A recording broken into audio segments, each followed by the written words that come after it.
Oh yeah. Oh yeah. Oh yeah. Oh yeah. Oh yeah. Oh yeah. Hello and welcome into the Knicks-Verse. All right, that was a very sweet win. I have to adjust something down below here. My apologies. The overlay here down below. This was the score, 108-105. The New York Knicks went down to the Deep South, and they took a cold-blooded victory away from the Hawks. The Hawks led for 65% of this game, but the Knicks were not going to let them be the final victors by the time the final buzzer blew, and it took a split-second decision because C.J. McCollum hit a buzzer-beater three that could have tied the game if he had let it go like a 0.2 seconds ahead of time. Wow, what a thriller down in Georgia. The New York Knicks went to Atlanta, their final road game of the season, and they collected their 51st win of the season to pretty much solidify. Well, there's still technically only a game in front of the Cleveland, so, things can still happen. The Knicks have a very tough schedule to close the season out. They play the Celtics next. They play Raptors, and then they end the season on Sunday, April 12th, against the Charlotte Hornets, who have been one of the hottest teams in the NBA. So this is I actually love this. I think this is the perfect situation that these Knicks need to sharpen their knives in time for the playoffs, because they have been playing kind of lackadaisical against the better teams, and they barely have been eking out wins against weak teams, even though they're on a 3-game winning streak, and then they had a 7-game winning streak before that. They had not won a game against a winning team since way back when they went to Denver and really humiliated the Denver Nuggets there. Now, all the other losses against the winning teams were on the road.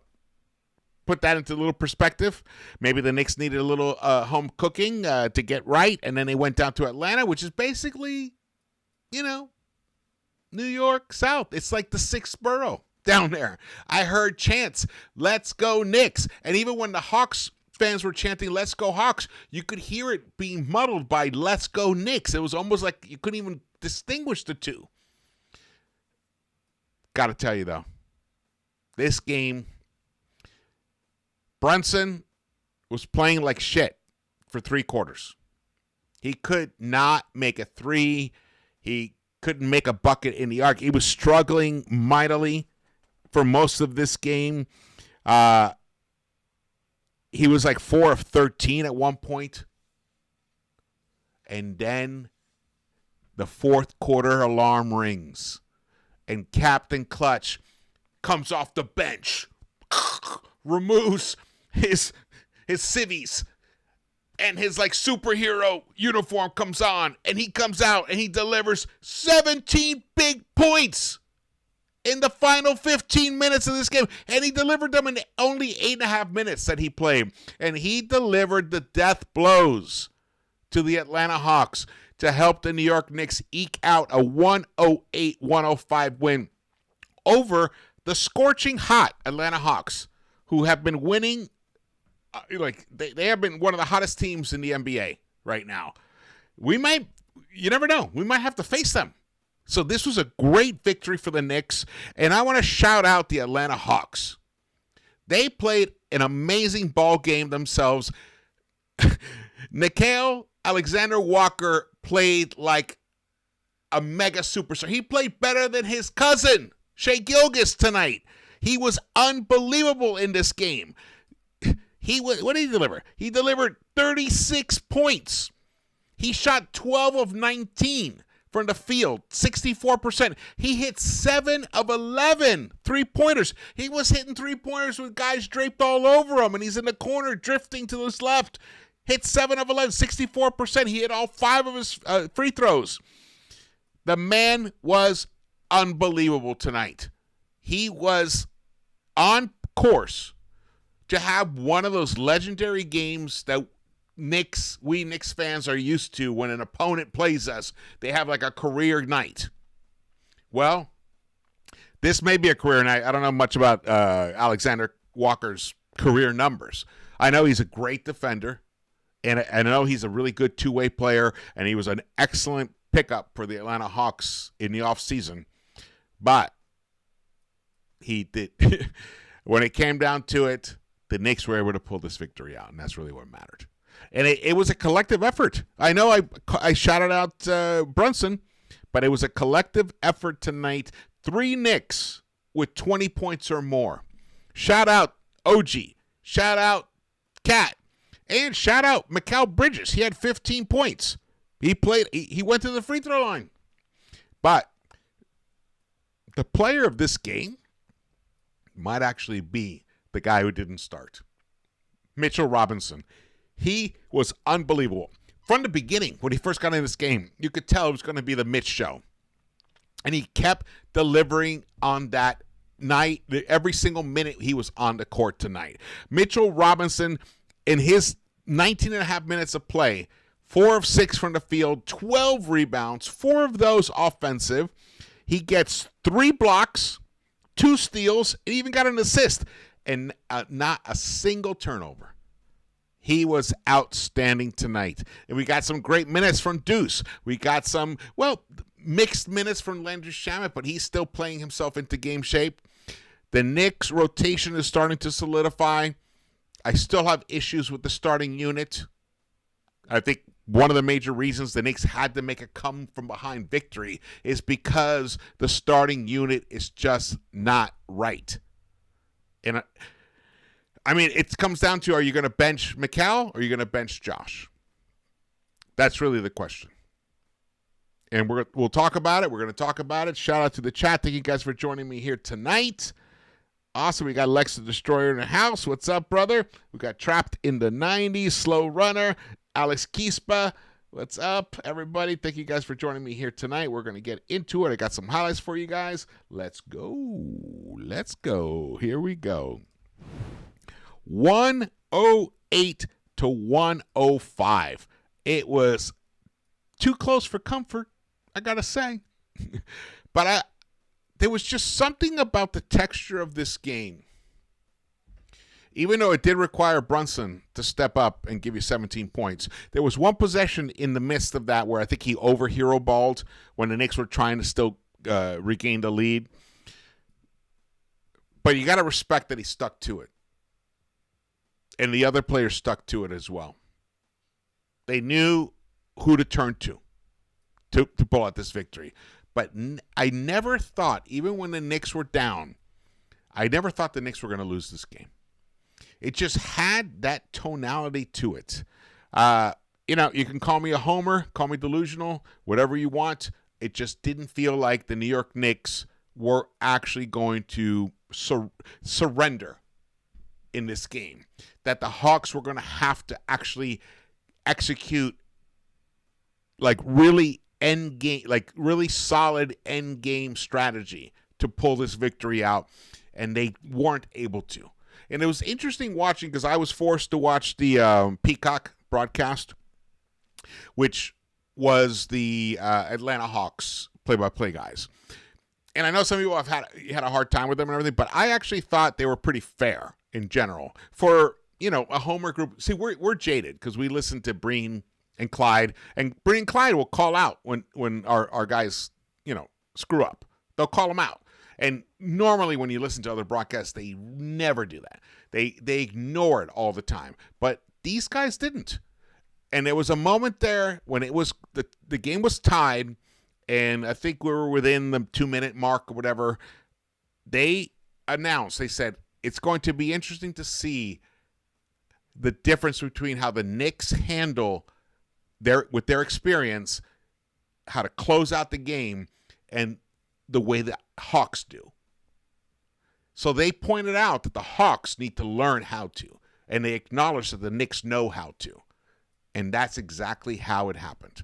The Knicks were able to close this game out in a beautiful fashion to take this victory. And let me tell you, Brunson was a key reason. He did a beautiful stop and pop to tie the game at 100.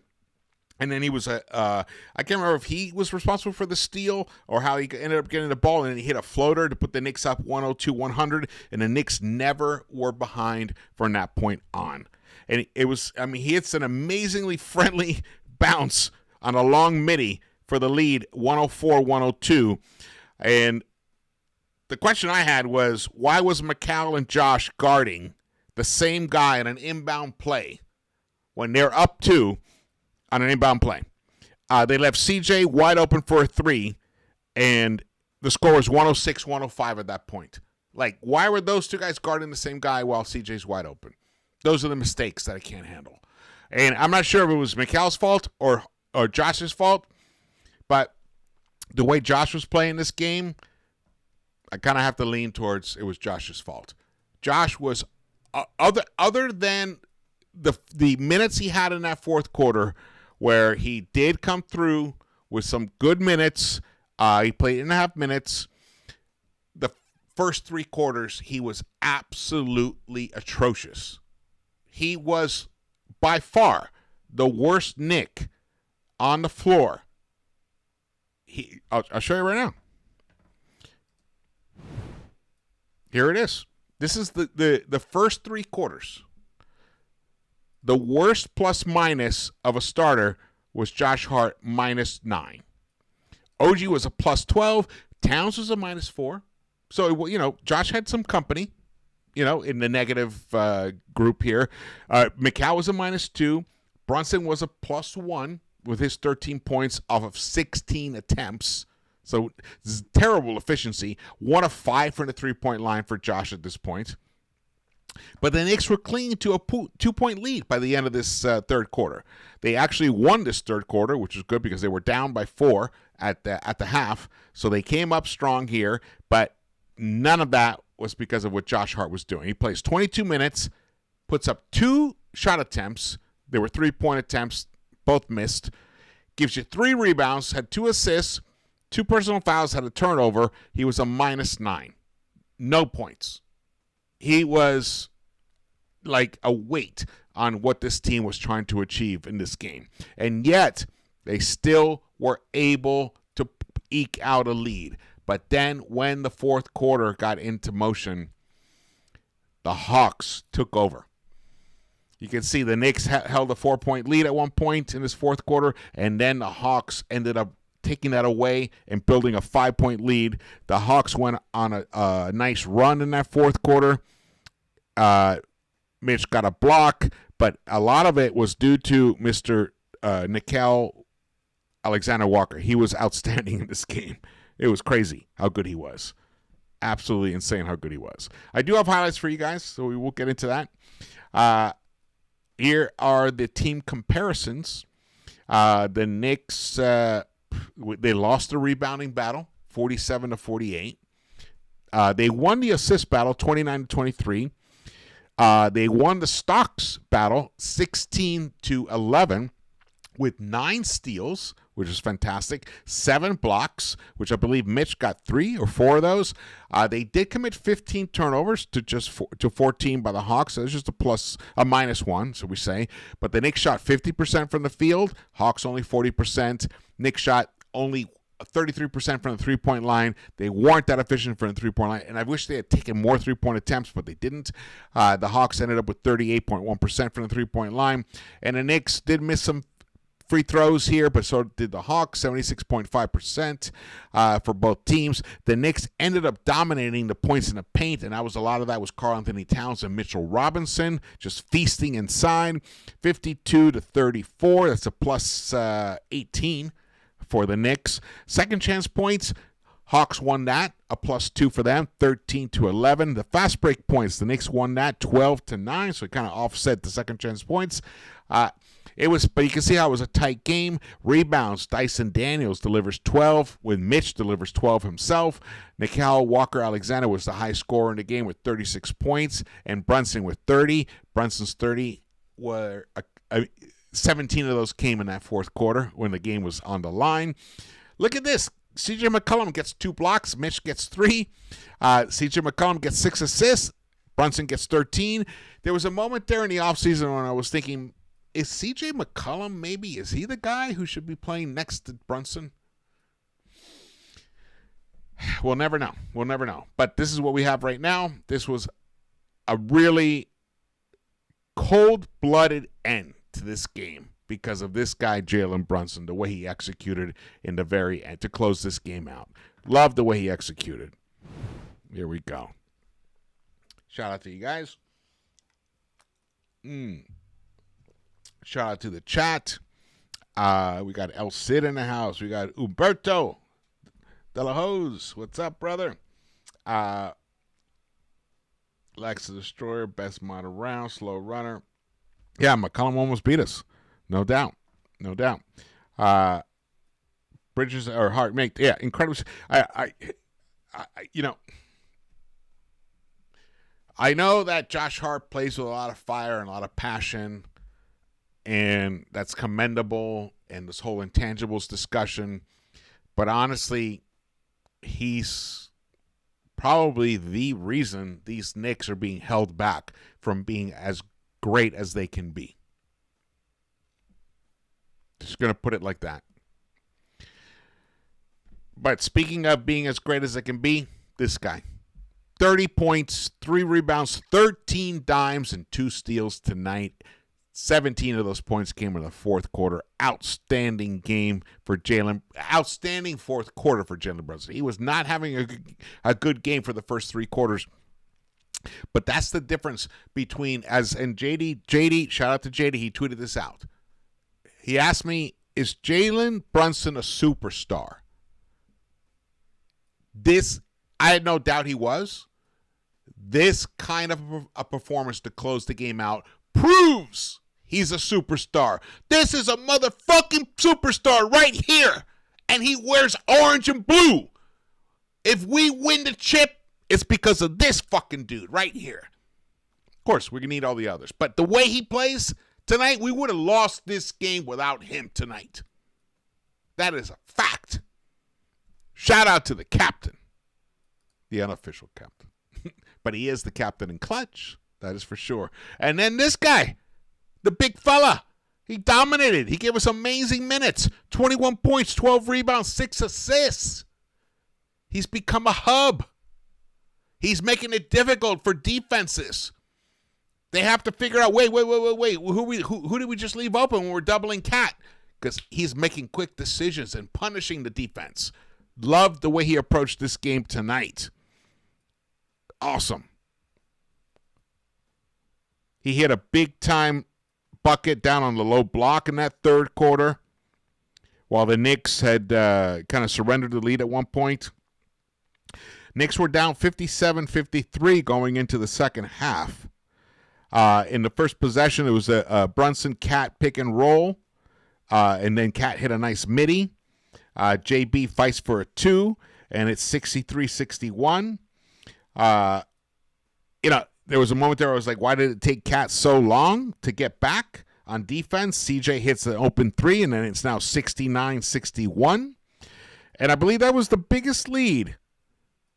8-point lead. I believe that was the biggest lead the Hawks had at that moment. Brunson was way off in that third quarter. Actually, let's get to the highlights here so we can see him.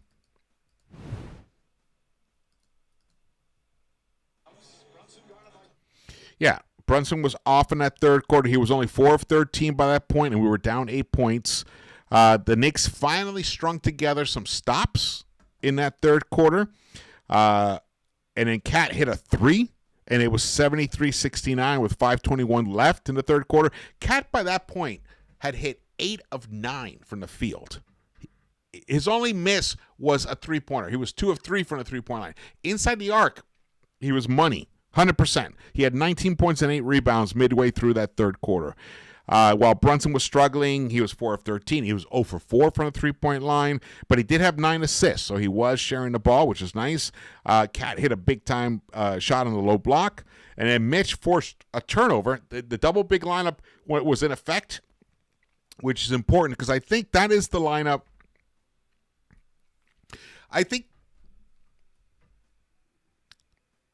people have been asking me, okay, well, if we bench Josh, who do we start? I know the consensus is mostly like Deuce. We should start Deuce. But I'm beginning to think we should start Mitch instead of Josh and go with the double big lineup from the beginning. Go with our size, our physicality, our dominance on the boards, our rim protection. Make it really uncomfortable for opponents to make buckets in the first few minutes of the game. Make it really uncomfortable for them. And if we do that, it doesn't have to stay that long for a while. You can sub Cat out for Deuce or sub Mitch out for Deuce or whatever you want to do, however you want to handle it, and bring Deuce in, and then you get Shamet in, whatever it is. And bring in Josh. Bring in Josh off the bench with his energy and everything. Would love that. But I think the way Mitch played tonight, Mitch was the defensive player of the game tonight for a reason. Because he absolutely dominated the entire every single minute he was on the court, he dominated the play of this game. He was altering shots and then running out and blocking the secondary option that Atlanta tried to have. So a guy drove into the paint, like around the elbow, was about to shoot it, saw Mitch, said no, did a bailout pass. The ball ended up on a three-point shooter out on the wing, and Mitch closes out and blocks the guy. He was doing that kind of stuff all night long. It was truly a spectacular defensive performance by, and not just defensive, offensive as well, performance by the big man, the block nest monster. He was outstanding tonight. Was this the highlights for him? No. We'll come back to this. I'm talking about Mitch right now. Get into this here. All right. Look at this possession. Oh, no, this is the last few minutes. We'll get to this. Here it is. Oh, no, that is Brunson. Where are they? I thought I had the Mitch minutes. It must be this. Here it is. Look at Mitch. Oh, no, this is the final shot of the game. Oh, my God. This was crazy. That was crazy. That was fucking, that gave me, that made me sweat. That made me sweat. Oh, man, that totally made me sweat. Look at this. Shout out to the chat, man. Thank you guys for joining me here tonight. If you've been here before and haven't subscribed yet, please do so. Hit the thumbs up button for me, especially if you're here right now. Hit the thumbs up button for me. Share the video. And if you're watching this later on, drop your comments. Definitely want to hear your comments right now. The Knicks just won their 51st game of the season. They have 3 more games left, and they're going to be tough. But I would not be surprised if the Knicks win out. If they finish the season on a 6-0 run. That is right. They got the Celtics next. And I am of the thinking that you throw everything you have at that game. Everything. And walk away with a victory. This is going to be on our home court. That is the major reason why. I don't want Boston to get a taste of victory so close to the playoffs.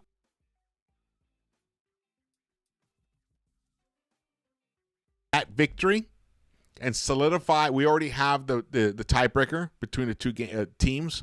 I want to solidify that, and then I think it's a back-to-back. We the next night we host the Toronto Raptors, who we have won 11 straight against them. Let's make it 12, and then close out the season against the Charlotte Hornets with a victory on Sunday and pick up the 54th victory of the season. That should be the absolute goal, and the Knicks will have a week off in between. They'll have their practices, and then Captain Clutch can rest a little bit. You can give a little rest to our guy Mitch, Cat. Look at this. Look at this Brunson game right here. So he starts getting, this is not even the fourth quarter. Get him there. Boom. He finally hits a 3 there. He was not shooting that well from outside. And then he hits another one. Boom. That's in the fourth quarter. That's one of his 17 points in the fourth quarter. Big bucket right there. And I think he got the N1. Yes. He even got fouled right there by Daniels. Nice. Look at that beautiful pick and roll. Look at that little step through. Beautiful. Look at this. So they're saying, oh, the Cat and Brunson two-man game. It hasn't happened. Well, it's happening right here against the Hawks, who have beaten a really. Look at this. Oh, that's the steal. Oh, it was okay. I want to talk about that steal right there. Talk about that. And shout out to Josh Hart here. That steal right there. That's the difference between someone up on an opponent, that extra 6 inches to close out the space, and not. Which the Knicks are culpable of doing the not way too often and letting the opponents get comfortable and get open looks. So what Josh Hart did there was he closed out the air. He completely suffocated the air between C.J. McCollum and himself. So instead of McCollum thinking, oh, I have this extra space to dribble, no. So McCollum pulls his own foot back an extra 6 inches because Hart had taken away those 6 inches, and then the ball dribbles off CJ's foot, and then it becomes a turnover for Brunson. He goes on the other end, delivers the bucket. That's the kind of defense you have to play all game long in the playoffs. And when you're not making buckets, Josh, you got to give us that all game long. Don't wait till the fourth quarter when we're down and we're desperate. That's ridiculous. You want to be a champion?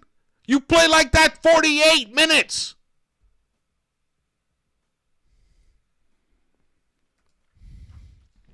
There we go. Brunson delivers there. And then here we are. Look, he almost lost the ball here. Little step back mini. Look at that friendly bounce. Oh, and C.J. McCollum, I got to say, C.J.'s played some he's playing next season. He looks like a guy who deserves to be on a winning team. To me, absolutely. All right, this was. Let me set this up so you guys can see this. This was the end of the game. If you didn't see it, this was totally made me gulp. So it's weird. We're leading 108, 105 with 108, 105 with 1.2 seconds left. Hawks don't have a timeout. Boom. They get the ball to CJ. He dribbles.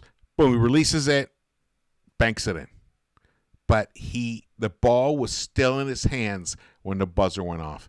Just another half second more, that would have counted. That's how close this could have gone to overtime. That's how close. Wow. Gotta say. That was cold. Talk about cold-blooded. That's some cold-blooded shit right there, man. That is some cold-blooded shit right there. Jesus. Woo. This is what our Knicks got us doing right now. Shaking our heads. Wondering what's going to happen. Jalen Brunson, absolute takeover. 12 straight points late to power a 16-8 run. That is right. There we go. Here are the highlights. He comes into the lane.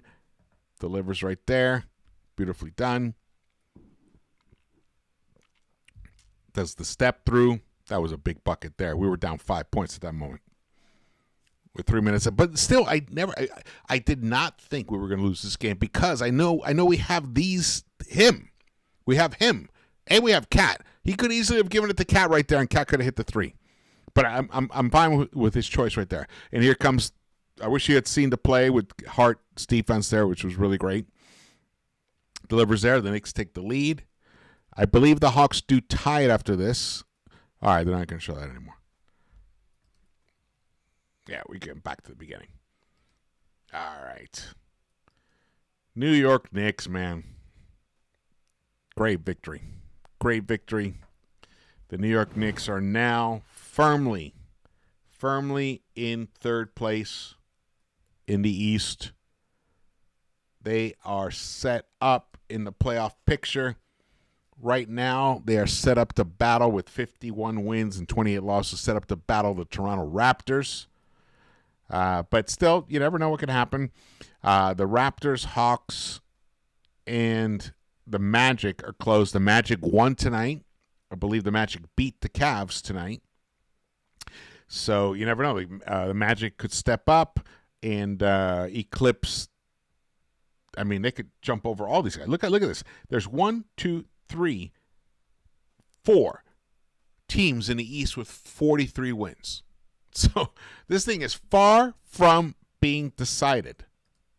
Far from being decided. Here's the current standings right now. As you see, 4 teams with 43 wins. Who knows who could end up being the 6th seed? And the Hawks, the Hawks are playing really great. And the way they played against the Knicks tonight, I just don't see them faltering. I think they're going to hold on to the 5th pick, to the 5th seed. But let's look at what their schedule is, because that'll determine a lot. Let's look at what their schedule is.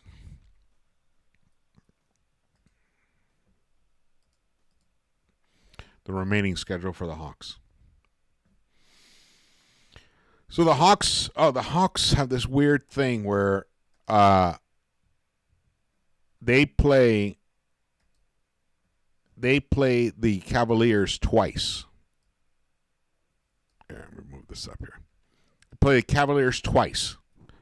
On Wednesday, they play them in Cleveland, and then they come back home to play the Cavs again on Friday in Atlanta, and then they finish the season against Miami, who they're battling. So it's going to be a battle royale. But I will say this. It's hard to beat a team twice in a row for either team, so I can see the Hawks splitting these two games, and then they have the game against Miami. So what does that mean in terms of the finale? Miami is at 41 wins. So they split the two. Let's say they beat Miami. So they finish with 45 victories. If the Hawks lose out, I don't know what the tiebreaker is between the Hawks and the Raptors. Let's see what the tiebreaker is between the Hawks and the Raptors. Oh, that is... the Raptors have a pretty tough end of schedule, I believe.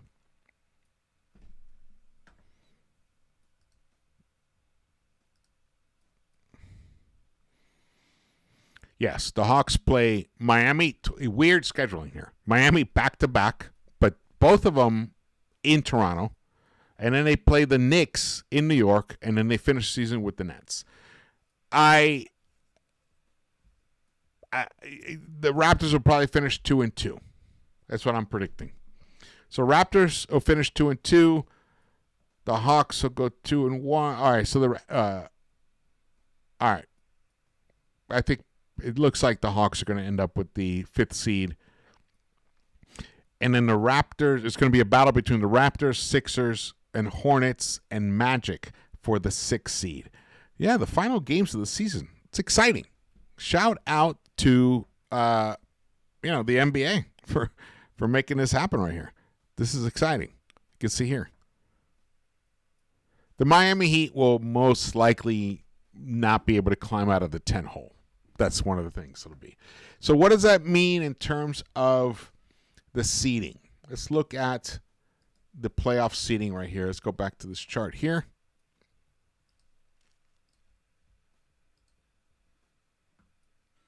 Here it is. So in the East, the Heat will probably still be the 10th seed. Then it's a question mark between the Magic, Raptors, and Hawks as to who's the 5th, 6th, and 9th. Oh, even the 7th seed and 8th seed with the Hornets. My God, 1, 2, 3, 4 teams with identical records pretty much. Except the Raptors have one less loss. I don't even care who we play. I don't care. We got to beat all the teams. We got to beat them all. If we can't beat them, we don't deserve it. This is the reality of it. We have to beat them all. Whoever's in front of us, we have to take care of business, right? That's how I feel about this at this moment. Of course, there's some better matchups. I think, obviously, the Raptors, we have their number. We've won, I think, 11 straight or something like that against them. The Hawks, you can see how we handled tonight on a game where Brunson did not play very well for the first 3 quarters. Josh Hart was pretty terrible. And we still were able to pull out this victory on the road. So I don't fear the Hawks either. And I never really thought we were going to lose this game, but that's not demeaning to the Hawks. I'm not saying it like that. I just felt like the Knicks were going to end up pulling it together exactly the way they did when it mattered, when in closing time, in clutch time. And because we have these weapons, it's just the other thing. We have the weapons. So I think in a series, the Knicks will end up toppling the Hawks. The Magic, they're a different story. They got Wagner back, Franz Wagner. He's not quite himself yet, but Wendell Kendall Jr. and Jalen Suggs, they're a very physical team. They could beat you up. Even if you end up, defeating them, you're going to come out of that series with a lot of bumps and bruises, which we don't want that.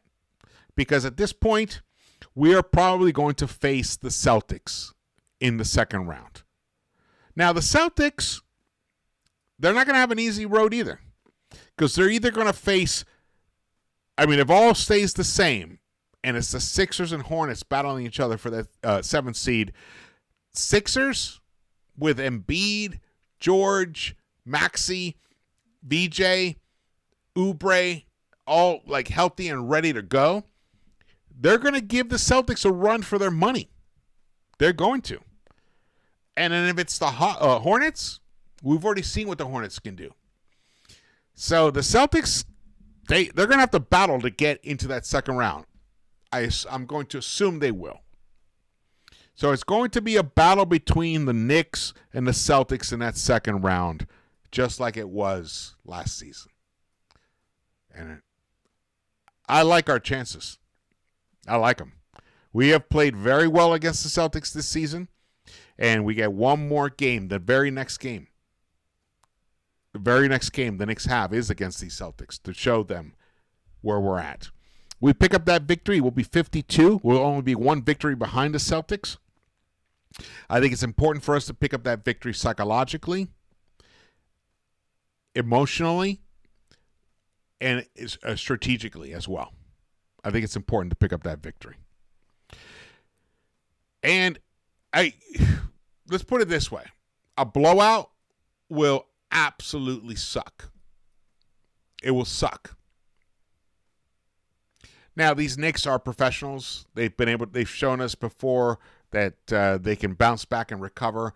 Last year alone, they lost in the final 4 games. In the final 7 games of the season, they lost twice to the Cavs, who had the best record in Eastern Conference at the time. They lost to the Celtics, and they lost to Detroit, who none of those teams ended up making it to the Eastern Conference Finals.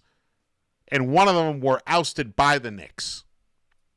So it just shows you how weird regular season is compared to the postseason. But still, I think it's important for this team, the makeup of this team, and this new coach that we have, for us to come out on Thursday and deliver a great performance on the floor. If the Celtics come out and deliver a better one and beat us, then that'll tell us what we need to know. But if we just hand it over to them, it's just going to suck. And I don't want to deal with that. I don't want to deal with that. I don't know about you guys, but I don't want to deal with that. Shout out to the chat. Thank you guys for rolling up. We got Steven in the house. What's up? Deuce is going to help. Look, that's another thing. Another thing. We are getting healthy at the right time, people. We are getting healthy at the right time. Even though Mitch, it seems like he was hobbling. I was told that he banged knees or something with somebody, but he was out there for the final play. So let's hope it wasn't that big a deal. But Shamet is getting back into shape. Deuce was hitting buckets tonight. you can see what the rotation is going to be. It's pretty much solidified at this moment, the rotation for the Knicks. The rotation is OG, Hart, Towns, Bridges, Brunson, McBride, Mitch, Shamet, and some Clarkson. Clarkson is the only player who played tonight who got less than double-digit minutes. And that's probably how it's going to go. And depending on the texture of the game, let's say we need more ball handling, more a point of attack defense, it'll probably be Alvarado get those minutes that Clarkson got tonight. And if we need some more length and we need to extend the floor, maybe it'll be Mo Diawara who gets some minutes in the playoffs. Don't be surprised if Mo gets minutes in the playoffs. Don't be surprised if Alvarado gets minutes. Don't be surprised if Tyler Kolek gets minutes in the playoffs. If we need some more playmaking. Right now, all hands on deck. There's one singular mission: to play in June. That is it. And I hope Coach Brown, really looks at that starting lineup and makes that change. It's time. It's time to make that change. Let's look at the total box score here, because I don't think I showed you guys. Here is the box score for tonight. Like I mentioned before, OG was fabulous tonight. Offensively, hit 4 of 10 from the three-point line, and he was hunting for those threes. He got 5 rebounds. He got 2 blocks. Delivers 22 points on 50% shooting overall. He was the high man for the game with a plus 10. Josh Hart was an eyesore in 30 and a half minutes. He does finish 1 of 3. 0 for 2 from the three-point line, but he gets 5 rebounds. He gets 3 assists, but 2 turnovers. He was a -3, the only minus player in the starting lineup. Karl-Anthony Towns, big game for him. 21 points. 9 of 12 from the field. He was 75% from the field. 2 of 4 from the three-point line. I want him to take some more threes. There was at least 1 or 2 more three-point opportunities he could have taken that he didn't. He bypassed on them, but I want him to keep going on that. He finishes with a double-double tonight. Another double-double. I think he leads the league in double-doubles. 21 points, 12 rebounds, and he got 6 assists. Second best on the team. 6 assists and 2 steals to go along with 1 block and 3 turnovers. He does turn the ball over a lot when he's down in the low block or when he's in ISO, which is something he's got to clean up, especially against the really good team. So Atlanta is a good team. I wouldn't put really in front of it, but they're a good team. They are a good team, I got to say. Really, really impressed with the way they've played. Shout out to the Michigan Wolverines. They just won the NCAA championship over the UConn Huskies. Great victory for them. Great victory for them. Mikal Bridges, kind of a mixed game. He shoots really well from the field, nearly 54%, 7 of 13. Didn't make a three-pointer, but he picks up 5 rebounds. He gets 2 assists. He gets 2 steals, delivers 15 points, and he's a +1. Jalen Brunson, he needed 26 shot attempts tonight to give you 30 points, but the efficiency in the fourth quarter made up for all of that when it mattered the most. He played nearly 40 minutes tonight and picked up also a double-double, 30 points, 13 assists for him. And Deuce McBride, not a great efficient game overall in terms of his shooting. He was 2 of 6 from the field, but he was 2 of 5 from the three-point line, 40%, which will take any night of the week. He picks up 2 rebounds, 2 assists, gets a steal, only 1 turnover himself. He gives you 6 points, and he's a +2. Mitch Robinson, though, was an unbelievable beast. This stat line doesn't even show what he did tonight. He was insane tonight. 4 of 6 from the field, 12 rebounds, 4 of those offensive, 3 block shots, 2 steals, and assists. He completely changes the tonality of the game when he comes in. Gives you 8 points. He's a +4. Landry Shamet, not a great shooting night for him. I thought he played some decent defense. I think he's still kind of trying to work himself back into shape, but these are important minutes to get him to that point. In his 21-plus minutes tonight, he delivers only one point. He was a -4. And also was Jordan Clarkson, a -4 tonight. The two lowest in terms of minus were Clarkson, Shamet with both -4, and Josh Hart in 30.5 minutes was a -3. So that means in the 17.5 minutes that Josh Hart was not on the floor, the Knicks were ahead. That's how that works. Now, one game here and there, you can't go too, get too tied to that. But over a course of time, it definitely does matter. Definitely does matter. I think it's time to remove Josh Hart from the starting lineup. I'm going to keep saying it because I hope it'll just permeate out into the World Wide Web. Get out there. All right, let's go. Let's look at these things here. We got the Big Cat delivers tonight. Mitch Robinson in 20 minutes. Shout out to New York basketball. As Knicks shut down Red Hot Hawks. 12 rebounds for him, 4 offensive, 3 blocks. I just went through that. OG, beautiful game for him. He was a game best, +10 tonight. Love the way he's approaching his mission. And I tweeted this out. Josh Hart after 3 quarters versus a winning team. 22 minutes, 0 points, 3 assists. He was a -9 in plus-minus, which was worse for starters.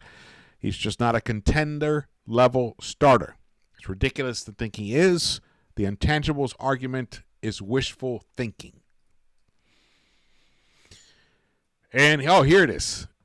This is the highest. You're not used to seeing a big this talented come off the bench. He's a starter on 80 to 90% of the league. Austin Rivers and former teammate Mitchell Robinson. And he's absolutely right. Absolutely 100% correct right there. And this is the Cat talking to his dad. Shout out to his dad. He said, "What a hell of a game. Fuck." He said at the end. But I think they cut him off on the live broadcast. All righty, guys. Gonna wrap this up. This was a really, really nice, gutsy win for the New York Knicks. They got their 51st victory to tie the win totals of last season. There's another big 3 games to go. The Knicks have 54 wins out there if they can grab them. The next one may be their toughest game of the season, which will be against the Boston Celtics. And it's going to be interesting to see the gamesmanship, the mental edges. Like, will Boston decide to not play Tatum and Brown? It's going to be interesting to see what's going to happen. Like, will they not want to show all their cards, or will they go for it? And will Mike Brown go for it? I'm really curious about that. The strategizing there, because this is it. I mean, the next time they face each other, if they do this season, will be in the playoffs. So how much do you want to reveal of yourself before the final game, in the final matchup of the season between each other? I have a hunch that both teams are going to go for it. They're going to play their players. And if, by the end of the third quarter, it's a 15 to 20 point lead by either team, I think they'll fold up shop and just let it play out, or maybe even earlier than that. But I think both teams are going to go for it. However, Mazzulla, he's a tremendous strategist. He may decide to go the other way. So we'll see about that. We're going to have to wait and see. We will have to wait and see about that. Man. Can't wait for playoff basketball. Tonight was a playoff. It had that feel to it of a playoff game. Totally had that feel to it. When I watched that Denver Nuggets and Spurs game, which was fantastic, they went into overtime, and the Nuggets defeated the Spurs. And at the end of the game, you could see there were almost tears coming out of Wemby's eyes. That's how badly he wanted it. That's a regular season game. This is the teams are starting to lock in. They're becoming so laser focused. Winning in the NBA is a very difficult thing to do. There's so many great players, but you have to be at your absolute best. And the Knicks, right now, they're rounding out in terms of at least health-wise. They're as healthy as a Knicks team has been going into the postseason in a very, very long time. I'm hyped for this. I am so hyped for this. I'm jacked. Can't wait. Cannot wait, man. You guys have been awesome. Thank you guys for rolling up here tonight and joining me for this post-game. This team has given us a lot to root for, and at the same time, a lot to be concerned about. You know, it's like that. It's a strange team. It's a frustrating team, a confusing team. But I think a lot of that is really because of our expectations based upon what they achieved last season in their very first season together. They were just, a few plays away from being in the finals, which is something we had not been in 25 years. So, we hold this team to a very high bar, and as we should as fans. But we cannot overlook what this team has actually achieved already. 51 wins is nothing to sneeze at.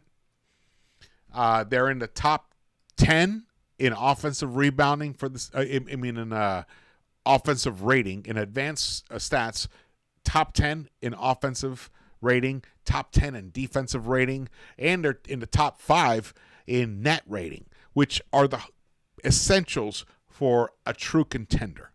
Those are the demarcations for a true contender. So the Knicks have the ingredients to be they've earned that designation to be a true contender. And I know they hadn't won a game against a winning team in quite a while since Denver, but that Denver victory and the previous very close proximity San Antonio victory were huge victories. Cannot be overlooked. And it's also not the Knicks' fault that the scheduling of the remaining, 15 games of the season were playing mostly terrible teams that were tanking and playing good teams on the road. It was a tough challenge.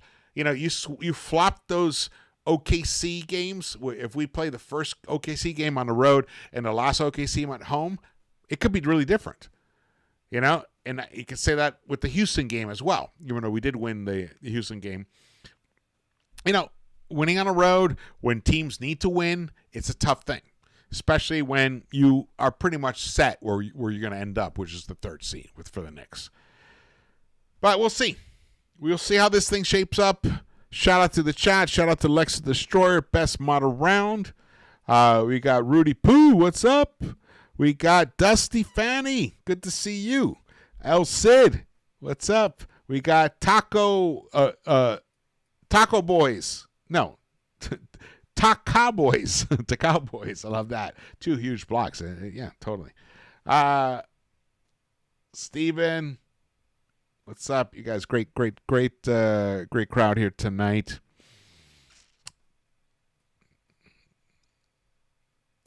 I'm predicting 54 wins. I think the Knicks close out on a winning streak. Let's go. All right. Thank you so much for watching this. Again, my name is George. Please subscribe. Follow me on social media at Knicks-Verse on Twitter and Instagram. And if you've been here before and haven't subscribed yet, please do so. Also, turn on a notification bell so you're alerted when I go live or drop a new video. And if this is your first time here, come on. Become a subscriber.